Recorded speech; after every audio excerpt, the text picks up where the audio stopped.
Hello everyone. आज हम लोग राजस्व संहिता की धारा 98 से स्टार्ट करेंगे। 98 धारा से शुरू करने जा रहे हैं। 40वां दिन है आज, 40th डे। 98 धारा क्या कह रही है? अनुसूचित जाति के भूमिधरों द्वारा अंतरण पर प्रतिबंध। क्या है अनुसूचित जाति के भूमिधरों पर अंतरण का प्रतिबंध? क्या है, किस तरह का प्रतिबंध लगाया गया है, किस तरह के प्रतिबंध है अनुसूचित जाति के भूमिधरों पर? देखें, पहली उपधारा, इस अध्याय के उपबंधों पर प्रतिकूल प्रभाव डाले बिना अनुसूचित जाति के किसी भूमिधर को कलेक्टर की पूर्व अनुज्ञा के बिना कोई भूमि किसी अनुसूचित जाति के व्यक्ति से भिन्न किसी व्यक्ति को विक्रय, दान, बंधक या पट्टे द्वारा अंतरित करने का अधिकार नहीं होगा। मतलब अनुसूचित जाति का व्यक्ति अगर अपनी भूमि को अंतरित करना चाहता है, चाहे वो विक्रय द्वारा हो या दान द्वारा हो या बंधक द्वारा या पट्टा करना चाह रहा है, तो अगर दूसरा व्यक्ति जिसको अंतरित करना चाह रहा है अनुसूचित जाति का है तो कोई प्रॉब्लम नहीं है। अगर अनुसूचित जाति का नहीं है और वो व्यक्ति अंतरित करना चाहता है तो उसे पहले कलेक्टर की आज्ञा लेना पड़ेगी, तब वो अंतरित कर सकता है। अब इसमें एक परंतु है, परंतु यह कि कलेक्टर द्वारा ऐसी अनुज्ञा तब ही दी जाएगी जब। कब देगा कलेक्टर अनुज्ञा? ये बातें बताई गई हैं ए और बी पॉइंट में, ए और बी और सी पॉइंट में। ए पॉइंट कहता है अनुसूचित जाति, उपधारा ए की में है ये ए पॉइंट, अनुसूचित जाति के भूमिधर के पास धारा 108(2) के खंड का अथवा 110 के खंड का जैसी भी स्थिति हो विनिर्दिष्ट कोई जीवित उत्तराधिकारी ना हो। अभी हम आपको धारा 108 पूरी बहुत विस्तृत पढ़ाएंगे और 110, ये दोनों ही धारा ये कहती हैं कि अगर किसी व्यक्ति का कौन व्यक्ति ऐसे हैं जो भूमिधर के या आसामी के 108 में बताया गया कौन कौन पुरुष के उत्तराधिकारी होते हैं और 110 में बताया गया कौन स्त्री के उत्तराधिकारी होते हैं। कहने का मतलब ए पॉइंट कह रहा है कि अगर उस व्यक्ति जिसकी भूमि जो भूमि अंतरित कर रहा है उसका उत्तराधिकारी ही ना हो कोई, तो कलेक्टर आज्ञा दे सकता है। बी पॉइंट क्या कह रहा है? अनुसूचित जाति का भूमिधर जिस जिले में अंतरण के लिए प्रस्तावित भूमि स्थित है उससे भिन्न किसी जिले अथवा अन्य राज्य में किसी नौकरी अथवा किसी व्यापार, व्यवसाय, वृत्ति या कारोबार के निमित्त बस गया है या सामान्य तौर पर रह रहा है। ऐसी कोई कंडीशन आ गई है कि जो व्यक्ति अंतरित करना चाह रहा है वो अनुसूचित जाति का व्यक्ति ऐसी जगह पर रह रहा है जो वहां नहीं है जहां पर वो जमीन स्थित है जिसको वो अंतरित करना चाह रहा है, किसी और जिले या राज्य में है, तो अनुज्ञा दे सकेगा कलेक्टर की अंतरित कर सकते हैं आप। तीसरी और आखिरी बात, कलेक्टर का ये समाधान हो गया है कि विहित कारणों से भूमि के अंतरण की अनुज्ञा देना आवश्यक है। कहने का मतलब है अनुसूचित जाति का व्यक्ति अंतरित करने के लिए अपनी संपत्ति को अंतरित करने के लिए एक आवेदन देगा, अनुज्ञा के लिए आवेदन देगा कलेक्टर को। कलेक्टर अगर सेटिस्फाई हो गया कि हाँ ठीक है इनको अंतरित कर देना चाहिए संपत्ति, तो वो अंतरण की अनुज्ञा देगा। दूसरी उपधारा देखें, धारा 98 की। इस धारा के अधीन अनुमति प्रदान करने के प्रयोजनार्थ कलेक्टर द्वारा ऐसी जांच की जा सकती है जैसी कि विहित की जाए। कहने का मतलब अगर अनुमति देने से पहले कलेक्टर चाहता है कि मुझे जांच कर लेना चाहिए इस मामले की, तो वो जांच करेगा जैसा वो चाहे, जैसा विहित की गई हो प्रक्रिया में, जैसा वो उसका मर्जी है वो जांच करे। जांच करने के बाद अगर पाए तो वो आज्ञा दे या ना दे, अपना मर्जी। इसमें निर्णय आया है बुद्धि बनाम उत्तर प्रदेश राज्य 2018, इलाहाबाद हाईकोर्ट से निर्णय दिया है। इसमें हम आपको मेन बात बता दें, जो भी ये आपके लोकल लॉज हैं इनमें ज़्यादातर निर्णय जो है हाईकोर्ट से ही आपको मिल रहे हैं, क्योंकि राजस्व का जो मतलब मामला होता है हाई कोर्ट तक जाता है, कभी कभी सुप्रीम कोर्ट भी जाता है, मगर ज़्यादातर जो केस लॉज है वो हाई कोर्ट के हैं। और हाई कोर्ट यूजली विधि विधि के अंदर अंदर ही निर्णय देता है, मतलब जो धारा कह रही है उसी धारा के एकदम सीमित शब्दों पर निर्णय होते हैं। तो आपको निर्णय लिखने में बहुत आसानी हो जाएगी। आप चाहें तो निर्णय ध्यान रखें, जैसे बुद्धि बनाम उत्तर प्रदेश राज्य 2018, इतना याद रखें। बाकी धारा के अंदर का मैटर 2-4 लाइनें कहीं से भी लिख दें, वो उसमें फिट हो जाती है, क्योंकि उसी धाराओं के दायरे में हाई कोर्ट निर्णय देता है। बाहर कोई इसका लोकल एक्ट का बाहर का निर्णय नहीं होता है, अलग से कोई बात नहीं लिखी जाती है। जैसे इसमें सिर्फ इतना लिखना है, बुद्धि बनाम उत्तर प्रदेश राज्य 2018 में, बिना कलेक्टर की लिखित पूर्व अनज्ञा अनुमति के अनुसूचित जाति का भूमिधर अनुसूचित जाति के सिवाय किसी व्यक्ति को संपत्ति का विक्रय ना कर सकेगा। सिर्फ इतनी सी बात लिखना है, हमने बताया भी है। ये केस लॉ के लिए आप अपना अलग से रजिस्टर बनाइए, उसमें लिखिए, उसमें 2-4 लाइनें लिख लीजिए, और कुछ भी ना याद रहे तो केस लॉ लिखिए, उसमें 2-4 लाइनें इस धारा की लिख दीजिए, कहीं से भी वो अपने आप फिट हो जाएंगी जाके निर्णय में, कोई दिक्कत नहीं होगी। आगे चले हम लोग। अब आ जाइए अगली धारा 99 राजस्व संहिता की, क्या कह रही है। अनुसूचित जनजाति के भूमिधरों द्वारा अंतरण पर प्रतिबंध। जनजाति अनुसूचित जनजाति पर क्या है प्रतिबंध, ये देख ले।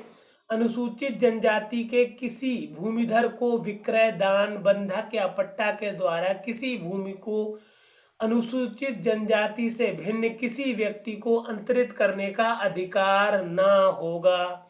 कहने का मतलब, अनुसूचित जनजाति का व्यक्ति अगर है तो वो किसी भी अन्य व्यक्ति को अपनी संपत्ति अंतरित नहीं कर सकता है। सिर्फ और सिर्फ अनुसूचित जनजाति का व्यक्ति भूमिधर अनुसूचित जनजाति के भूमिधर को ही भूमि अंतरित कर सकता है, इसके अलावा कहीं नहीं। अब इसमें एक केस लॉ है, इंद्रजीत बनाम उत्तर प्रदेश राज्य 2019, ये भी इलाहाबाद का लेटेस्ट केस है। इसमें भी सिर्फ आपको यही पूरी धारा लिख देना है कि ये जो अभी हमने धारा 99 बताई, पूरी धारा इस केस में लिख दीजिए, इसके अलावा इसमें कुछ भी अलग से नहीं लिखना है। फिर अगली धारा है आपके पास राजस्व संहिता की धारा 101, विनिमय। विनिमय कहते हैं एक्सचेंज को, बदलना। क्या बदल सकता है, देखें आप। कोई भूमिधर उप जिला अधिकारी की लिखित पूर्वानुमति से अपनी भूमि का विनिमय किससे कर सकता है, पहली बात, अन्य भूमिधर द्वारा धारित भूमि से, या दूसरी बात, धारा 59 के अधीन किसी ग्राम पंचायत या स्थानीय प्राधिकरण को सौंपी गई या न्यस्त या सौंपी गई समझी गई भूमि से कर सकता है।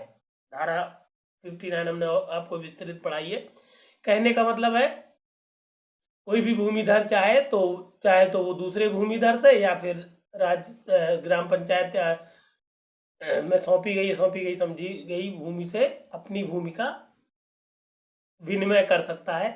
यहाँ पर एक सुप्रीम कोर्ट का केस है, बहुत इंपॉर्टेंट केस है, बहुत बहुत अच्छा केस है, बहुत सालों तक चला ये केस, तो फाइनली सुप्रीम कोर्ट ने डिसाइड किया है। 85 साल तक चलता रहा, 50-60 साल पहले का स्टार्टिंग थी इस केस की, अभी जाके 2019 में ये फाइनल किया सुप्रीम कोर्ट ने। क्या है निर्णय, देखें। सीताराम मृत है ये, और अगर जो मृत होता है तो उसके साथ आपको लिखना है द्वारा विधिक प्रतिनिधि बनाम। भरत सिंह, ये भी मर गए केस लड़ते लड़ते, ये भी मृत हैं, इनका भी आपको लिखना है द्वारा विधिक प्रतिनिधि। ये 2019 में AIR 2019 सुप्रीम कोर्ट का केस है। क्या कहा इस धारा में, इसमें बहुत लीडिंग 2 बातें सुप्रीम कोर्ट ने कह दी, वो आपको याद रखना। ये अलग से है तो हमने निर्णय पूरा लिख दिया, इसमें पूरा निर्णय ये लिखा हुआ निर्णय सार पूरा लिख दिया इसमें, ले देखें।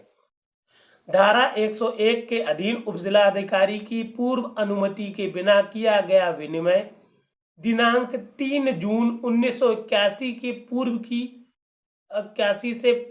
पूर्व की दशा में भूधारक या गांव सभा के विकल्प पर शून्य करनीय और अनधिकृत कब्जाधारी के बेदखली के अधीन होगा, तथा 3 जून 1981 के बाद किया गया ऐसा विनिमय शून्य होगा और संपत्ति राजसात हो जाएगी, तदनुसार अपील निरस्त। कहने का मतलब क्या हुआ कि अगर कोई विनिमय किसी भूमिधर द्वारा या भूमिधर द्वारा किया गया है या गांव सभा के तो या गांव सभा से किया गया है, तो इन लोगों को जो पीड़ित है उसके विकल्प पर वो जो विनिमय होगा वो शून्यकरणीय होगा। मतलब वो जो कहने का मतलब है पक्षकार जो पीड़ित है वो चाहे तो इस विनिमय को शून्य करा सकता है, और जो अब शून्य हो गया तो दूसरा व्यक्ति जो कब्जा किए हुए उसको बेदखल करने का अधिकार होगा। और दूसरी बात कह दी गई 3 जून 1981 के बाद अगर ऐसा विनिमय किया गया तो वो अपने आप शून्य है, और वो जो संपत्ति है जिसके लिए विनिमय किया गया वो अपने आप राजसात का मतलब राज्य सरकार के अधीन चली जाएगी। और जो दूसरे पक्ष ने अपील की थी उसकी अपील इस तरह से निरस्त कर दी गई कि आपकी जमीन ये नहीं है, वो जमीन राज्य की हो गई, अब आपकी जमीन से कोई मतलब नहीं है। देखिए इसमें हमने अपना नंबर दिया है, पर्सनल नंबर है, व्हाट्सएप नंबर है 9450770672। ये नंबर एग्जैक्टली हमने व्हाट्सएप पे अटैच कर दिया है। ये ग्रुप एक बनाया है हमने आप लोगों के लिए, जिस ग्रुप में आप हमसे डायरेक्ट जुड़ सकते हैं।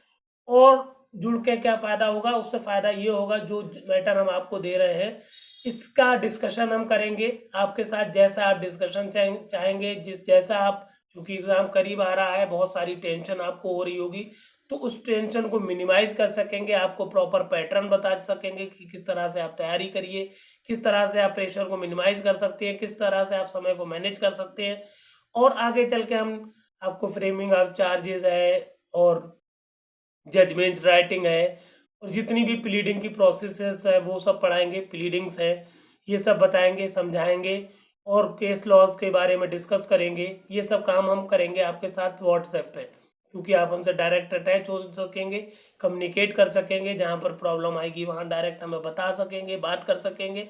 और इसके लिए हमने बहुत नॉमिनल फीस 500 रुपये रखी हुई है। हालांकि ओपन फीस भी है, एक ग्रुप ओपन बच्चों का भी है, कैंडिडेट्स का है, उनके लिए फीस 1000 रुपये है। यूट्यूबर्स के लिए सिर्फ उस ये 500 रुपये फीस रखी हुई है हमने। और अगर ये आप इसमें जुड़ते हैं तो आपको बहुत सारा फायदा होगा।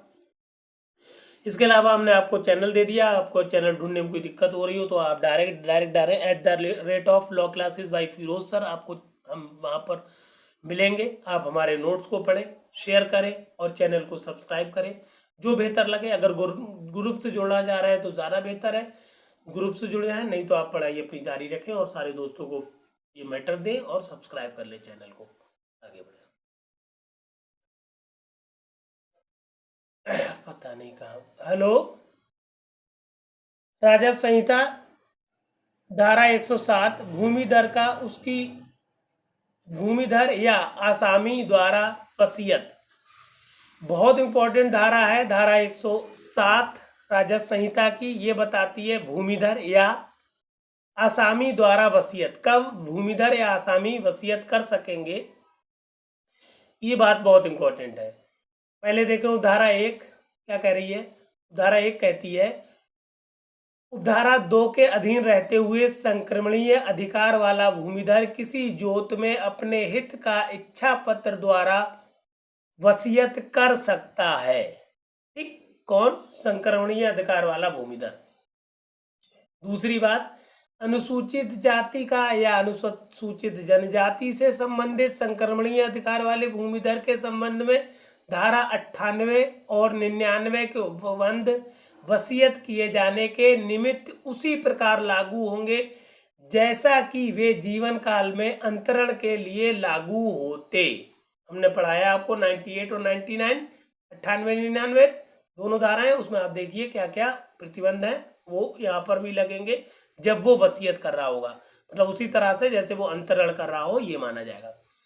तीसरी उपधारा क्या कर रही है, इस धारा के अधीन प्रत्येक इच्छा पत्र किसी विधि, रूढ़ि या प्रथा में किसी बात के होते हुए भी लिखित रूप में और 2 साक्षियों 2 बार साक्षी लिख गया है, साक्षियों द्वारा अनुप्रमाणित होगा और रजिस्ट्रीकृत किया जाएगा।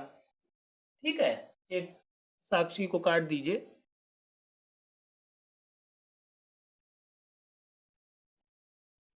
ठीक है, ये क्या होगा, अनुप्रमाणित होगा दो साक्षियों द्वारा और रजिस्ट्रीकृत किया जाएगा, तभी वो वसीयत मान्य होगी। चौथी उपधारा क्या कह रही है? संक्रमणीय अधिकार वाले किसी भूमिधर या आसामी को किसी जोत में अपने हित को इच्छा पत्र द्वारा वसीयत करने का अधिकार ना होगा।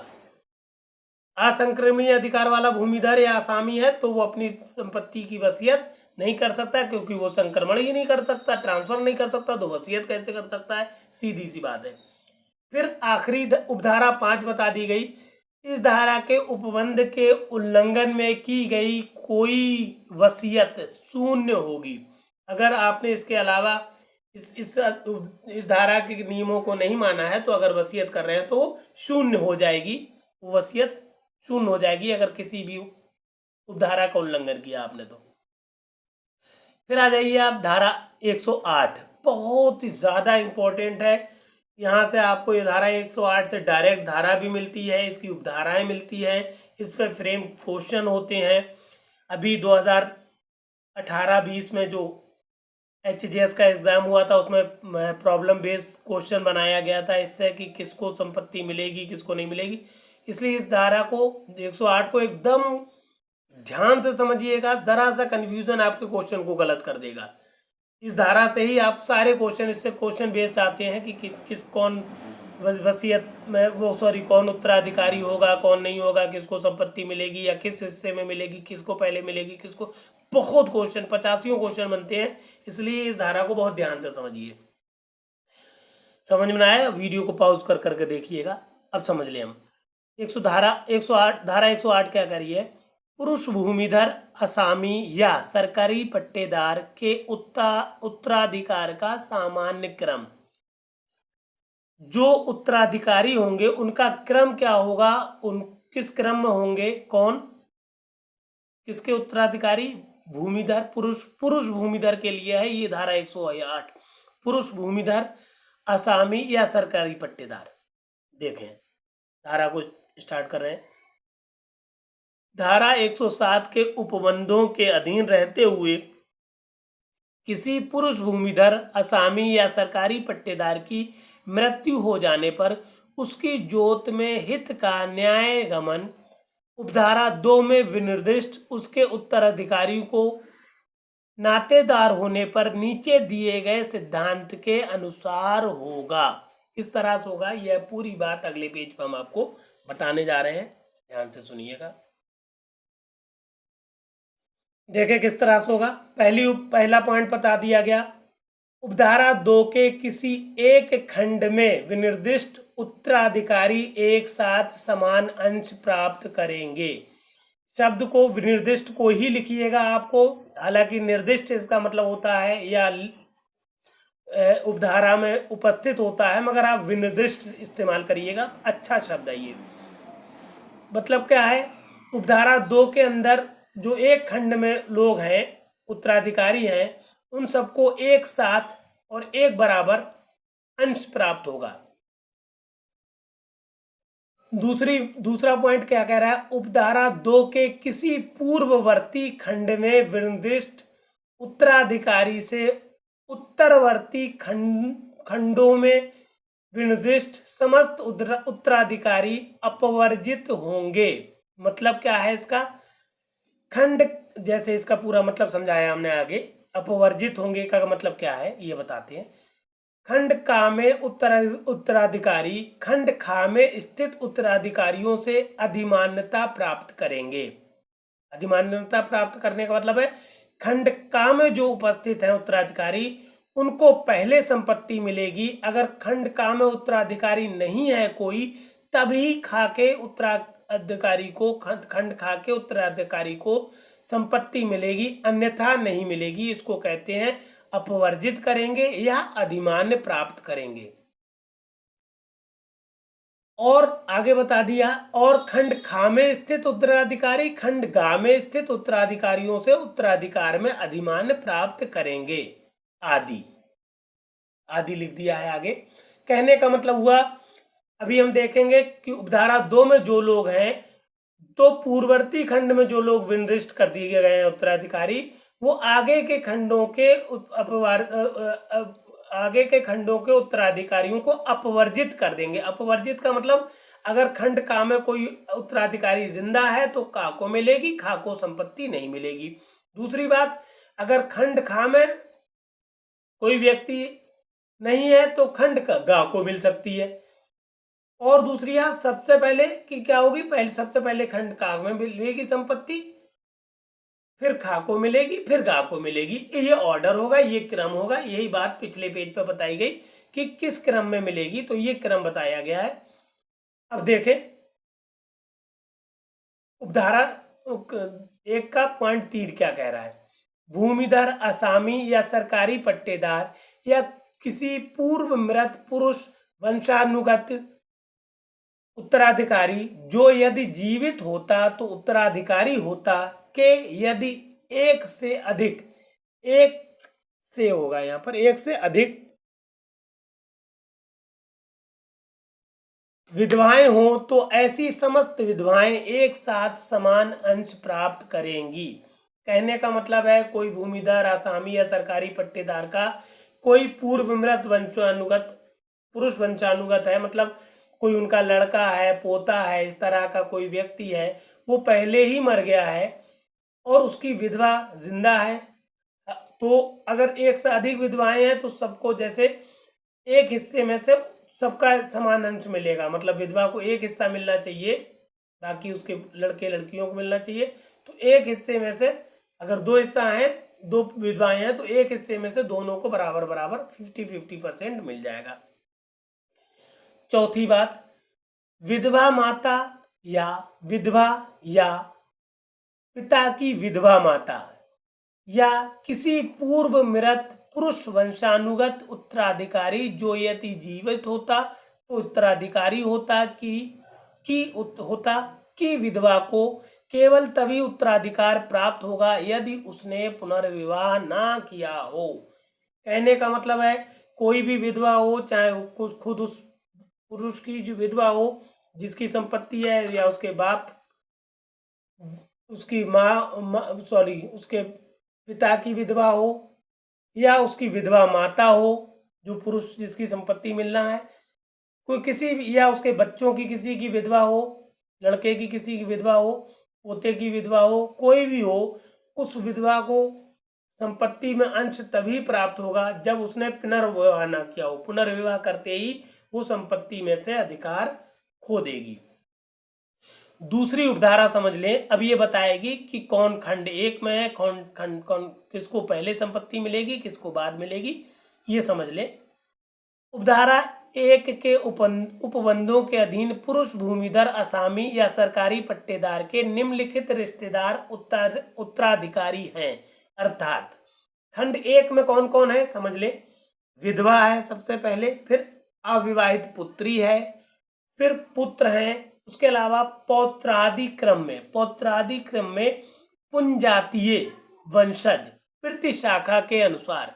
इसका मतलब क्या है, पुत्र के बाद पौत्र हैं, या पौत्र के अलावा जो पुंजातीय ही वर्ड लिखिएगा आप भी, उसी क्रम में चले जाइए आगे। वंशज पौत्र हैं, पौत्र के बच्चे लड़के हैं, उनके लड़के हैं, इस तरह के शाखा अनुसार आगे बढ़ते चले जाएंगे। तो सारे उस पुरुष के जिसकी संपत्ति बट रही है उससे संबंधित सारे पुरुष वंशज, इसका कहने का मतलब यह है, वो सब आएंगे खंड 1 में। खंड 2 क्या कह रहा है, या खंड खा क्या कह रहा है, माता और पिता, उस पुरुष के जिसकी संपत्ति है भूमिधर के माता और पिता। तीसरी में खंड 3 में विवाहित पुत्री आती है। चौथे में भाई और अविवाहित बहन किसकी, उसी की सगे भाई हो, जो मतलब उसी जो व्यक्ति है उसी की माता और पिता से पैदा हुए हो, मतलब उसके भाई सगा भाई हो या सगी अविवाहित बहन हो।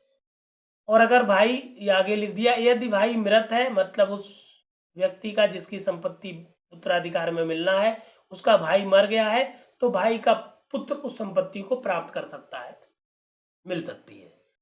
5वीं बात, पुत्र की पुत्री। छठी बात, पिता की माता और पिता के पिता। 7वीं बात, पुत्री का पुत्र। 8वीं बात, विवाहित बहन, नमी बात, नमी बात देखिए पहले लिखी हमने सौतेली बहन, ठीक। और 10वीं और आखिरी बात है बहन का पुत्र। इतने लोगों को इस क्रम में संपत्ति उत्तराधिकार के रूप में मिलेगी पुरुष भूमिधर या आसामी की दशा में। सबसे ऊपर एक निर्णय हमने लिख दिया, चूंकि जगह कम थी तो हमने निर्णय ऊपर लिख दिया है, ज्ञानमती बनाम उत्तर प्रदेश राज्य 2017 का इलाहाबाद का केस है। क्योंकि हम बता चुके हैं जो लोकल लॉज होते हैं उनमें अलग से कोई बात नहीं बताई जाती, जो लोअर जो हाई कोर्ट होता है वो इन्हीं से संबंधित जो धारा में बातें हैं उन्हीं से संबंधित बातों के आधार पर निर्णय देता है। तो इस निर्णय में सिर्फ और सिर्फ ये बताई गई बात कि 3 श्रेणियां, ये बता दी हमने, बहुत शॉर्ट में लिख दिया है 3 श्रेणियां भूमिधर। इस निर्णय में ये बताया गया कि जो संपत्ति उत्तराधिकार में मिल रही है वो सिर्फ और सिर्फ 3 श्रेणियों के व्यक्तियों पे ही ये धारा लागू हो रही है और 3 श्रेणियों के ही व्यक्ति संपत्ति को पाते हैं, संपत्ति पाएंगे, 3 श्रेणियों के ही व्यक्तियों की संपत्ति उत्तराधिकार में मिलेगी। 3 श्रेणी क्या होंगी इस बात को समझ लें। ये 3 श्रेणियां आप शुरू में ही पढ़ चुके हैं, मतलब या तो वो भूमिधर होगा या आसामी होगा या सरकारी पट्टेदार होगा। मतलब इन्हीं तीनों श्रेणियों में आने वाले व्यक्ति जो पुरुष हैं उनकी संपत्तियां धारा 108 के अनुसार उत्तराधिकार में प्राप्त की जा सकती है। सिर्फ इतनी बात बताई है इस निर्णय ज्ञानमती बनाम उत्तर प्रदेश राज्य 2017 इलाहाबाद का ये केस है, ठीक। अब हम लोग आगे चलें।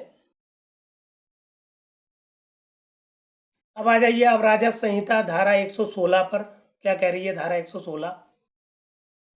जोत के विभाजन के लिए वाद। इस धारा में बताया गया, ये HJS में आई है, 2018 में धारा आई है ये। इसमें बताया गया है जो भी क्वेश्चन HJS में आता है वो PCSJ के लिए बहुत ज़्यादा इंपॉर्टेंट हो जाता है। डायरेक्ट रिपीटेड क्वेश्चंस आपको मिल जाते हैं रखे हुए एकदम, इसलिए ज़रूर याद करिए इसको। राजस्व संहिता की धारा 116 जोत के विभाजन के लिए वाद। क्या कहता है, कौन लोग वाद ला सकेंगे? भूमिधर ऐसी जोत के जिसका वो सह अंशधारी है विभाजन का वाद प्रस्तुत कर सकता है, ठीक। पहला वो व्यक्ति जो सह अंशधारी है विभाजन के लिए वाद प्रस्तुत कर सकता है। दूसरी बात, ऐसे प्रत्येक वाद में न्यायालय ऐसी जोत के विभाजन के दौरान उसमें विद्यमान वृक्षों, कुओं और अन्य सुधारों का विभाजन कर सकता है, ठीक। जो भी संपत्तियां उसमें अलग से हैं, पेड़, वृक्ष, कुएं वगैरह, इन सब का भी विभाजन हो सकता है। तीसरी बात, ग्राम पंचायत से भिन्न वाद के सभी पक्षकार प्रत्येक जोत में संयुक्त रूप से हित रखते हों वहां एक से अधिक जोतों के विभाजन के लिए एक ही वाद संसित किया जा सकता है। कहने का मतलब है ग्राम पंचायत से भिन्न कोई भी लोग हैं, बहुत सारे लोग हैं, जो सभी पक्षकार संयुक्त रूप से मिल जाएं और सारे लोग मिलकर एक वाद प्रस्तुत करें जिससे वादों की बहुलता को से बचा जा सके, तो ये हित में होगा न्यायालय के। सारे लोग मिलकर एक वाद संसित करें और अपना रिलीफ पाएं। उपधारा 4 क्या कह रही? इस धारा के अधीन प्रत्येक वाद के लिए संबंधित ग्राम पंचायत को पक्षकार बनाया जाएगा। मतलब जहां पर वो भूमि स्थित है वहां की संबंधित जो ग्राम पंचायत है उसको पक्षकार बनाया जाएगा, ये कहती है उपधारा 4। अब इस टॉपिक की आखिरी धारा है, आज ये लास्ट धारा है हम लोगों के पास, धारा 122। इसमें क्या कह रहे हैं? भूमिधर द्वारा परित्याग। किस दशा में भूमिधर अपनी संपत्ति को परित्याग कर देगा या परित्याग समझा जाएगा? परित्याग का मतलब छोड़ देना, ये देखते हैं हम इस धारा 122 में। पहली उपधारा कह रही है यदि कोई भूमिधर, ये पेज मुड़ रहा है असल में, यूं करके कर ले। यदि कोई भूमिधर लगातार 3 वर्ष कृषि वर्ष की अवधि तक भू राजस्व का भुगतान ना करे और भूमि का कृषि के लिए प्रयोजन ना करे और वो उस ग्राम को छोड़ दे जिसमें वो साधारण निवास करता है और जिसका पता ना हो, तो कलेक्टर ऐसी जांच करने के पश्चात जिसे वो आवश्यक समझे ऐसे भूमिधर द्वारा धृत भूमि का कब्जा ले सकता है। मतलब अगर पता ना लग रहा हो या जानबूझ के उसने संपत्ति छोड़ रखी है या 3 साल का उसने भू राजस्व नहीं दिया है भूमिधर ने, और पता लगाने के बाद जांच करने के बाद भी उसका पता कुछ नहीं लग रहा है भूमिधर का, तो कलेक्टर क्या करेगा, उस संपत्ति को कब्जा ले लेगा, उस संपत्ति पर अपना कब्जा कर लेगा कलेक्टर। फिर क्या होगा, उपधारा 2 में जहां कलेक्टर ने उपधारा 1 के अधीन किसी भूमि का कब्जा ले लिया हो, वहां वो उसे भूमिधर की ओर से एक बार में 1 कृषि वर्ष की अवधि के लिए विहित रीत से पट्टे पर दे सकता है। कब्जा लेने के बाद अब क्या कर सकता है, जो कलेक्टर है वो इस संपत्ति को एक बार में 1 वर्ष के लिए किसी भी व्यक्ति को पट्टे पर दे सकता है।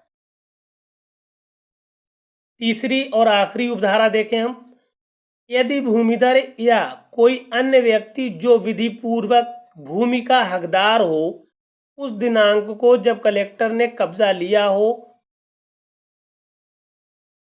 उसके आगामी 3 वर्ष के भीतर उसका दावा करे, तो वो उसे दोषी देयों को भुगतान करने के पश्चात यदि कलेक्टर उचित समझे वापस कर दी जाएगी। कहने का मतलब है उपधारा 3 ये कह रही है कि 3 साल जब कब्जे ले लिया कलेक्टर ने, उसके 3 साल के अंदर वो खुद भूमिधर या उसका कोई विधिक प्रतिनिधि या ऐसा व्यक्ति जो उस पर कब्जा रखता है, जो इसका उसमें हित हो, उसका अधिकारी हो, उस कलेक्टर के पास आए और उस पर आवेदन करे, ये चीज़ हमारी संपत्ति है, इसका हम इस वजह से गायब थे 3 साल से और ये वजहें, वो वजहें कलेक्टर के सामने रखे, और चूंकि उस पर जो राजस्व दे रहा होगा, राजस्व नहीं दिया गया है, वो सब भुगतान कर दे, तो कलेक्टर उचित समझे तो उसे उस व्यक्ति की भूमि को उसे उस भूमिधर को या उस अधिकारी उस व्यक्ति को जो उसमें हित रखता हो या उसके हकदार हो ज़मीन का, उसको वो ज़मीन वापस कर सकता है। ये आज हम लोगों का टॉपिक कंप्लीट हो गया। अगला टर्न जो हम लोगों का डे 42 होगा उस पर राजस्व संहिता कंप्लीट हो जाएगी। ठीक, इसके अलावा हमने आपको बताया है, हमने अपना नंबर जो है 9450770672 व्हाट्सएप ग्रुप से जोड़ दिया है। आप अगर चाहते हैं तो उससे ग्रुप से जुड़ जाएं, आपको ज़्यादा फायदा होगा। नहीं जुड़ते हैं तो अपनी तैयारी जारी रखिए और सारे दोस्तों तक अपने ये मैटर शेयर करिए और हमारे चैनल को सब्सक्राइब कर लीजिए। Thank you.